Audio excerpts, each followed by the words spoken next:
da igreja. E o Papa Francisco, ele estabeleceu com um moto próprio que os ministérios do leitorado e do acolitado sejam de agora em diante também abertos às mulheres, de forma estável e institucionalizada, com um mandato especial. Gostaria que você explicasse para a gente o que significa isso. Então, aí está a aplicação de uma norma do direito canônico. No número 230 do Código de Direito Canônico, até agora dizia que só homens podem exercer o ministério de leitor e acólito de forma instituída, ou seja, a instituição é uma cerimônia na qual a pessoa recebe oficialmente um mandato da igreja, através do bispo que nomeia, para exercer uma função.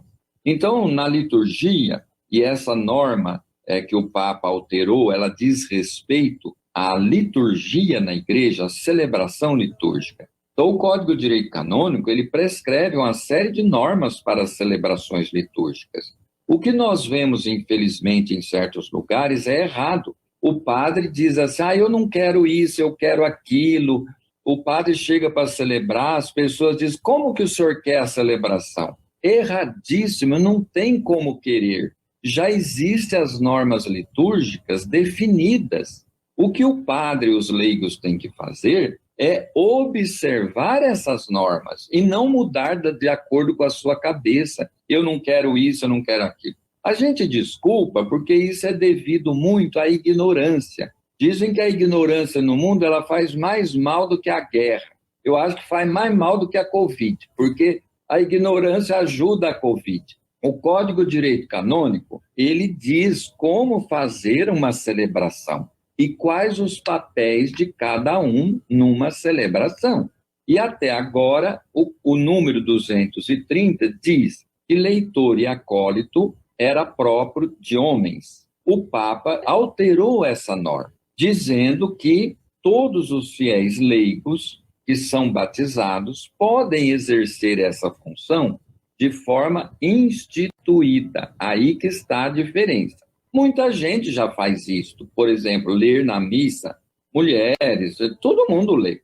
Mas agora, o que faz a diferença é que as mulheres podem receber o ministério de leitor de forma solene, instituídas leitoras na igreja. O padre tem que examinar quais são as mulheres que têm vocação para leitoras, que têm boa dicção, que sabem emprestar à palavra de Deus aquela voz que vai convencer, que vai iluminar a própria palavra. Em muitas igrejas falam, olha, quem quer ler? Quem quer ler? Não, é quem tem o dom de Deus para ler. Aí o padre prepara essas pessoas e elas serão instituídas numa cerimônia com a nomeação do bispo. Olha a diferença. Agora é uma coisa muito informal. A mesma coisa acólito. O que é o acólito? Aquele que ajuda no altar. Ele pode ajudar a preparar o altar para a celebração da missa, colocando no altar o cálice, tudo aquilo que o padre vai usar para a celebração eucarística, aquela parte da celebração eucarística. Antes, só o homem poderia fazer. Agora, as mulheres poderão ser instituídas para fazer esse serviço. E isso é muito importante, é um reconhecimento do valor da presença das mulheres também na liturgia. É isso daí que aconteceu. O senhor tocou num ponto muito importante, né? Porque a questão do leitor tem que saber ler, né? Não é só, é um serviço de Deus, vamos dar oportunidade. Não, tem que ter zelo, não é, Dom Pedro? A gente pode associar também essa institucionalização do Papa Francisco da questão do zelo pela liturgia, né? É a palavra de Deus, então realmente a gente tem que ter zelo. E o senhor já me respondeu aqui uma outra pergunta que eu ia fazer para o senhor, porque mulheres que leem durante as celebrações litúrgicas, que servem ao altar como ministrante ou como dispensadora da Eucaristia, elas não são uma novidade, né? Elas acontecem aí nas comunidades. Então, esse moto próprio do Papa Francisco vem fazer isso, né? Como o senhor disse, oficializou, né? E acho que é um pedido também para que se tenha zelo e cuidado também nas celebrações litúrgicas. Sem dúvida. Zelo, cuidado e também a pessoa que tem o dom para ler ter estabilidade. Porque na igreja existem os carismas, os dons. A pessoa tem dom para ler. Nós vamos na missa, os fiéis vão à missa, o próprio bispo está presidindo, e você sente quando a pessoa tem dom para ler, proclamar a palavra de Deus. E é tudo dom, é o Espírito Santo que dá dom. São Paulo diz na carta aos Coríntios, né? Capítulo 12, na primeira carta, são muitos os dons, o dom de pregar, o dom de ensinar, o dom de presidir, o dom de preparar as coisas, cada um tem um dom. Então, quem tem o dom de proclamar a palavra de Deus, seja homem ou mulher, da agora para frente, poderá receber um mandato, ser instituído e ter estabilidade naquilo que ele faz. Porque atualmente é assim, só os homens que proclamam a palavra, as mulheres também, muitas. Mas o dia que o padre não quer, fala, não gosto mais de você, você não proclama mais, que eu não quero mais você aqui. A pessoa tem dom, não está fazendo nada errado, mas sabe como é que é. Daqui para frente, não. A mulher foi instituída leitora. Se muda o padre, ele não vai com a cara dela, ela é leitora. Ela proclama bem a palavra? Proclama. Isso é que interessa. Agora, se você tem simpatia ou antipatia, isso não deve reger o relacionamento, a questão de simpatia e antipatia, mas é a caridade, o respeito ao dom do Espírito Santo. Quer dizer, o padre respeita o dom que o leigo recebeu e o leigo também respeita o dom que o padre recebeu de presidir. Mas presidir não quer dizer você ser autoritário e dizer eu gosto, eu não gosto, isso eu quero, isso eu não quero. Não, esse autoritarismo é nenhum, mas dia menos dia a coisa emperra. Tanto na comunidade eclesial como no governo civil, né, de forma que o valor do Código de Direito Canônico é esse, é garantir a prática dos dons dentro da igreja de uma forma estável e de uma forma que os fiéis possam, a partir do seu batismo, realizar a sua vocação batismal, né, de comunhão e participação. Eu sou Angélica Lima e este é o programa Igreja em Pauta. Hoje nós estamos falando sobre a mudança realizada pelo Papa Francisco no Código de Direito Canônico, que deu às mulheres acesso aos ministérios do leitorado e acolitado. Quem conversa conosco é o Bispo de Santo André, em São Paulo, Dom Pedro Carlos Cipollini, presidente da Comissão Episcopal Pastoral para a Doutrina da Fé da Conferência Nacional dos Bispos do Brasil. No ano passado, em outubro, em um vídeo do Papa desse mês missionário, o Papa Francisco ele fez um apelo à promoção de uma maior integração dos fiéis leigos, especialmente das mulheres, nas instâncias de responsabilidade da Igreja. Essa atitude do Papa, Dom Pedro, que modifica o primeiro parágrafo do Cânon 230 do Código de Direito Canônico, como o senhor nos falou aí, e abre aí os ministérios do leitorado e o acolitado às mulheres, sinaliza que ele realmente pretende inserir as mulheres aos poucos nos postos de decisão da Igreja? Eu penso que o Papa instituiu esses ministérios de leitor e acólito, estendendo às mulheres, quer dizer, ele não instituiu, já existe, mas facultou às mulheres para uma maior integração de todos os fiéis na Igreja, porque existem muitas leis que contemplam mais os homens. Então, é um momento em que as mulheres, que formam grande parte dos participantes da igreja, você vai numa comunidade, você nota, a maioria são mulheres, né? Que elas possam, naquilo que é possível, ter mais presença. E nessa questão de leitor e acólito, elas podem ter mais presença. Agora, será que há um desejo de uma integração maior das mulheres nos postos de comando da igreja?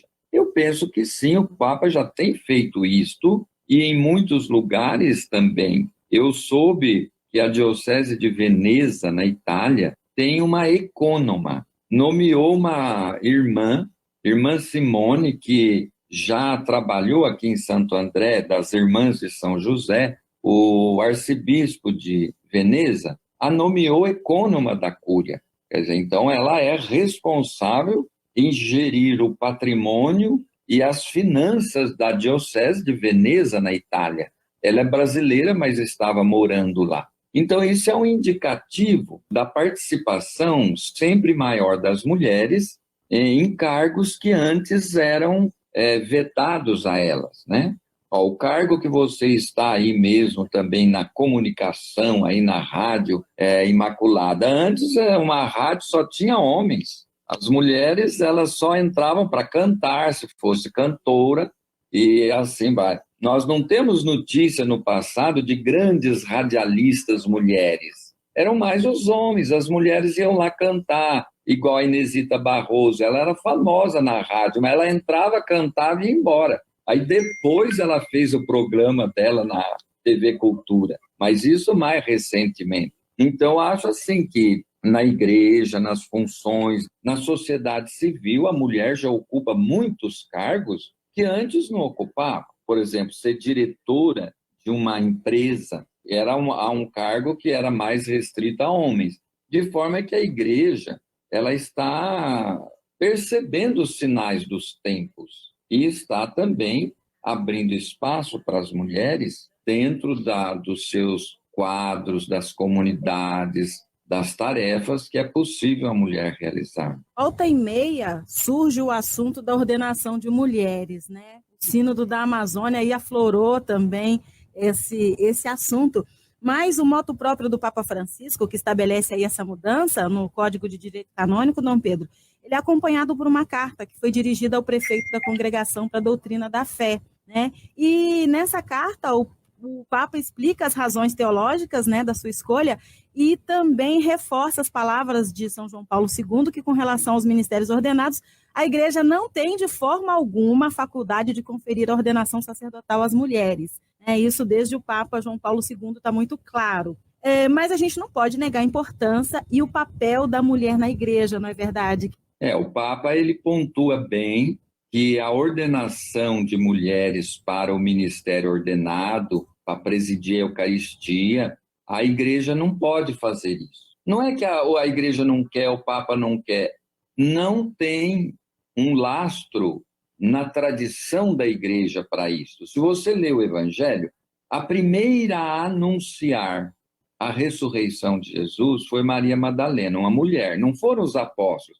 E para quem que ela foi anunciar? Para os apóstolos. Então, a primeira evangelizadora da Boa Nova da ressurreição foi uma mulher que Jesus mandou anunciar aos apóstolos que estavam reticentes. Porém, nem por isto, ela faz parte dos apóstolos. Mas Jesus respeitou o costume da época. Não, Jesus rompeu muitos costumes da sua época. Ele tocou leproso, isso era proibido. Ele curou no sábado, isso era proibido. Mas ele não incluiu mulheres no grupo dos apóstolos. Então a Igreja reconhece desde muito, que isto daí é uma cláusula pétrea da Igreja que não depende dela mudar. Tem coisas que Cristo deixou que a Igreja não pode mudar. Qual é a verdadeira Igreja? Aquela que é mais fiel a Jesus. E a fidelidade a Jesus implica nisto, não avançar coisa que ele não fez. Mas e a dignidade da mulher? Olha, se a mulher acha que ela ser uma mãe não é digno, é uma coisa inferior, porque o homem não pode gerar uma criança. Como Maria gerou Jesus, e vai dizer que Maria é menos digna do que os apóstolos, mas ela foi mãe, e um homem ele não pode ser mãe, gerar uma criança no seu ventre. A mulher pode, mas é que a nossa cultura não valoriza isto. As próprias mulheres não veem isto como uma graça, vê como um peso, um fardo, um incômodo. Quando eu estudei na Europa, eu encontrei uma alemã, uma senhora, ela falou assim, eu não tenho filho. Eu falei, mas por que você não tem? Você tem seu marido. Olha o que ela falou para mim. Eu acho a gravidez muito longa. Se fosse 6 meses, eu aceitaria, mas 9 é demais. Então, eu não tenho filho. Puxa vida! Então, Se a mulher não se valoriza, não é o sacerdócio que vai valorizá-la.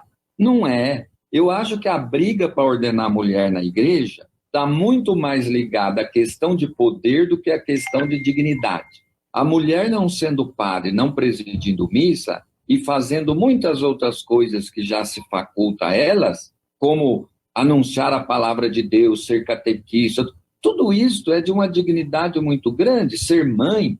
E se isso não basta, não é ser padre que vai contentar, porque vai querer mais poder, porque o poder, o sexo e o dinheiro, ele escraviza a pessoa. Quanto mais tem, mais quer, e nunca chega. Então, se o sacerdócio na igreja é uma questão de poder para a mulher, poder nunca será saciado. Só que Jesus é revolucionário. Na igreja não existe poder, existe serviço. Quem é o maior? É aquele que serve. Se uma mulher na igreja, exercendo os carismas que ela pode exercer, cheia de amor, ela fizer bem, ela será grande no reino do céu, mais do que um bispo que não faz bem o seu dever e não vive o serviço com humildade. Então, a grandeza no reino do céu não se mede por poder. E essa encrenca, essa luta para ordenar a mulher, está ligada mais a poder na igreja, ter poder, do que ter, né, uma presença de serviço, de amor, uma presença materna e a valorização da maternidade. Precisamos valorizar a maternidade, não vê-la como um fardo, um peso. Olha, a mulher que dizia, eu tenho inveja dos homens porque eles não precisam ser mãe. Que horror! Não, olha, a gente vai ficando velho, a gente vai ouvindo tanta coisa, quando a gente lembra, a gente fica até arrepiado.